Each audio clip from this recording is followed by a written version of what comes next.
What's up, guys? Game Fiend of all Game 7 back with another Drama Script Saturday. And for those of you who are new to Drama Script Saturday, this is a wrestling show that I put up every Saturday here on this channel, where I go over the major topics and discussions in all of wrestling, including WWE, mostly WWE, sometimes TNA, if they do anything relevant. Well, they made Austin Aries champion. That's the latest news. And New Japan Wrestling and ROH and some of the indies. But on this week's WWE, I'm just gonna give you the full Money in the Bank card, which I'm gonna go through now. So far, they finally added Daniel Bryan versus Big Cass, Bobby Lashley versus Sami Zayn, Roman Reigns versus Jinder Mahal, Intercontinental Title Championship match, Seth Rollins versus Elias. SmackDown Tag Team titles, the Bludgeon Brothers versus Anderson and Gallows. Raw Tag Team titles, Matt Hardy and Bray Wyatt versus the winner of the Tag Team Battle Royal.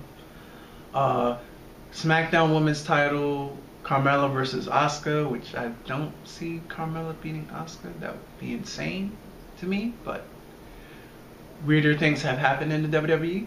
Nia Jax versus Ronda Rousey. I'll go into that later, like on another video. And WWE title, AJ Styles versus Shinsuke Knox. Women's Money in the Bank, Ember Moon, Charlotte Flair, Alyssa Bliss, Becky Lynch, Natalya, Lana, Naomi, and Sasha Banks. Men's Money in the Bank, Braun Strowman, Finn Balor, The Miz, Rusev, Bobby Roode, Kevin Owens, Samoa Joe. And we still don't know who that New Day member is, but it's probably going to be Big E. I'm just guessing. I don't know that for sure. I'm just guessing. So that's your full Money in the Bank card. Now, what I want to go through is, for those that you do not know, Fox acquired the rights to, in October of 2019, to broadcast now SmackDown. And they're thinking about moving it to Fridays. Now, they got SmackDown for 5 years, over $1 billion. So like I said in my last video, the annotation for that is going to be at the end of this video.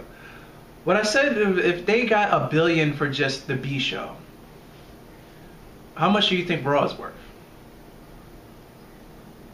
So if they got $1 billion for over 5 years for the B show SmackDown, that means Raw at minimum is at least $2.5 billion. Just to say when that contract runs out.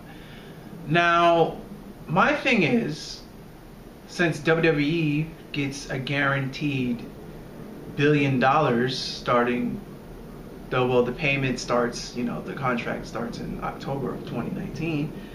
Since they get a guaranteed $1 billion over the course of 5 years, is WWE even going to start caring about what they produce? Because we see it now with them shoving Roman Reigns on our face, and then stocks for WWE is the highest it's ever been. Last time I checked, it's $51. As of June 2nd, 2018, WWE stock is now $58. It went up $8 within a week. That's yeah. So with them having, I think it was last year or the year before, the most profitable thing that they ever had, will WWE stop caring about their, creative ideas? Because it already seems like they don't put effort into it, and they seem to heavily rely on these big name Showtime part-timers like Brock Lesnar, Goldberg didn't need the title, but whatever, gave him the title, took it off Kevin Owens, even though that was a horrible Kevin Owens run. Wasn't Kevin Owens' fault. Yet again, it was WWE creative.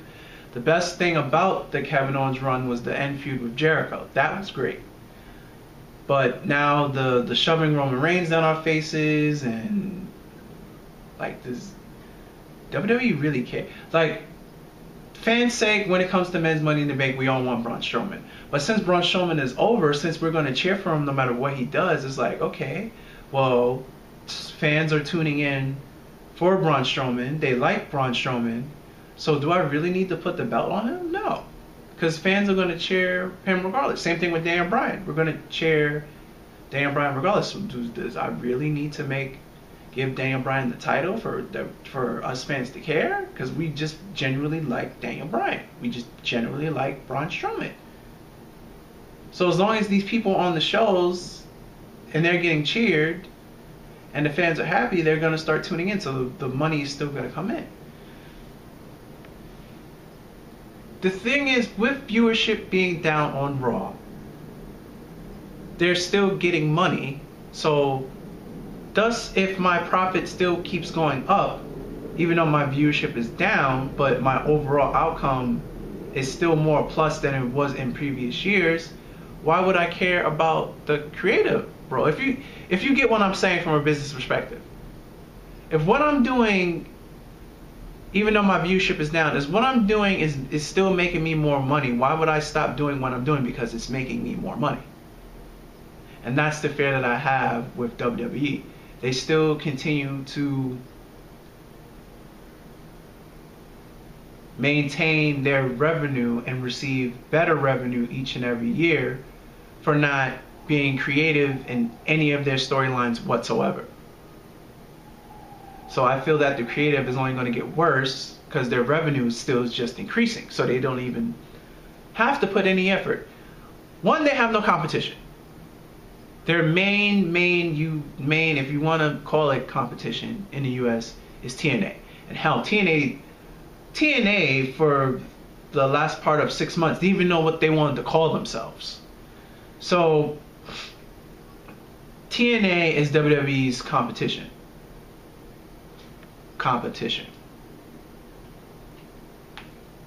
But with over the past year, WWE has found a way to buy TNA without even buying TNA.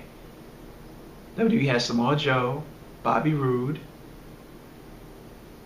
freaking oh my god, I can't believe it, Eric Young.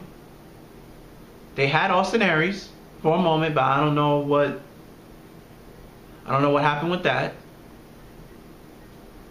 So they had 4 of TNA's, at one time or another, the 4 people I just named was a main eventer and was a reason that you turned in, or if you didn't, well, if you did watch TNA, you turned in to watch TNA.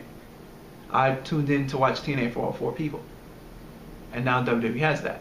And now WWE has the broken gimmick, even though it's called Woken, and they've gotten lazy on that because I feel here's what I feel about the Woken gimmick. One, I don't feel, something tells me that Matt isn't in full control. And 2, Matt obviously on WWE is not the star anymore, because back when he did the broken gimmick in TNA, that was TNA's money in the ace in the hole. No one had that. So he was the main attraction, but in WWE there's so many stars and so many people on the roster plus a 3-hour show, there's no way that Woken Matt Hardy can be the star. And yes, I'm enjoying the Matt and Bray tag team, but he can never be the star. The broken gimmick can never be as big as it was on TNA as it can be in WWE, because the ocean is too big in WWE. As in TNA was just a small pond. So that's that. So that's why I feel like the more money WWE makes, the less they're going to care about creative. You know, being creative with storylines. But yeah, no major competition. And now they just got $1 billion for their B show. So I know people are going to say, well, what about New Japan Wrestling? Well, New Japan Wrestling is one in Japan, and they really don't compete with another. There's no, to my knowledge, New Japan Wrestling is not aired on any United States channel without paying a ridiculous fee just to get that one channel, that one Japanese channel that it does air on in Japan. So there's no fighting for ratings TV wise. So you really can't excuse me, you really can't say New Japan Wrestling. That's that. And ROH doesn't have a global TV. Hey, if you want, TNA doesn't even have a global TV deal anymore. So that's that. But yeah, that's my thoughts on the WWE's and how like them making a lot of money and having no competition can be a problem. Feel free to leave your thoughts in the comment section below on my YouTube channel. And if you like what you have witnessed, please remember to rate, comment, and subscribe. And until next Saturday, guys, I'm Game Fiend, feeding more games, and I'm out of here. Later, and peace.